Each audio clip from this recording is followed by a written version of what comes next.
I think going to Disney World for the first time in a really long time really kind of sparked my passion again for art. I went to You're a Good Man, Charlie Brown with my grandma at Beef and Board's Dinner Theater, and I remember just looking up at the Charlie Brown and just being like, wow, this is what I want to do with my life. I started drawing when I was about 4 or 5, and I grew up watching my grandfather draw little cartoon figures for me all the time, so that kind of was when it started for me. In 5th grade, I was in Charlie and the Chocolate Factory as Mr. Bucket. I love doing portraits, so anyone's face is my absolute favorite, but I also really love cartooning, so. I'm really good at semi-comedic because I can't be hilarious, but I can't be really sad. But I would say out of the two, I prefer to be comedic. I went through some dark times in middle school, as most of us had, and that really kind of helped me bring me out of it and helped me see the light side of things. Theater did get me out of a dark place because I used to go to theater because being a different character could get me out of my problems and into someone else's, and I felt like that really helped me take a step out of my life and reevaluate my problems. It's helped me build different creative parts of my brain and be able to kind of shift my position in perspectives and think about things in different ways.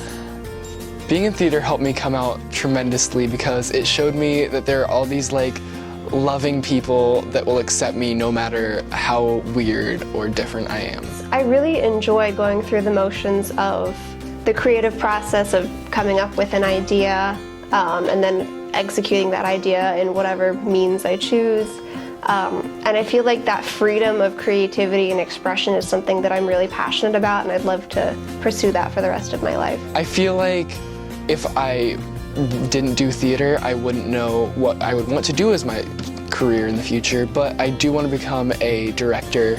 Every day I see my pieces and I think, oh, I could have fixed that, or oh, I should have done this, but I think this one is probably my favorite right now. My favorite play I've ever been in would probably be The Little Mermaid, my 8th grade year at Carmel Middle School, because Scuttle was my role, and I still have people that come up to me and go, were you in Carmel Middle School's Little Mermaid? I loved you. Besides my kid, you were my favorite. I feel like with visual arts, I can kind of take myself out of reality and use it as more of like a transport to where I don't have to think about what I'm doing in the moment. I don't have to think about what's going on today, how people are going to react. I just focus on the technicalities of my hand and the strokes that I'm making. I feel like performing arts more suits my personality, whereas I'm not as introverted as most visual artists are. I think art has really helped me be able to see things in new light and in different light and really be able to see the detail and the beauty of everything, regardless of its conventional beauty. I think I can really kind of make better judgments with that now that I've kind of exercised my talent a little bit. Theater has really pushed me to be the best that I can be, because without having done this, I wouldn't have tried to get better at half of the things that I do now. You know, I feel like life would be just kind of boring for me. I don't know. It means I would have to be into math or science or reading, and well, that's all well and good. I just cannot imagine myself with the kind of passion that I have for art in one of those subjects. If I didn't do theater, my life would be boring. I wouldn't have any of the friends that I have now, and I wouldn't be as outgoing. I would just stay in my own little corner doing my own little thing.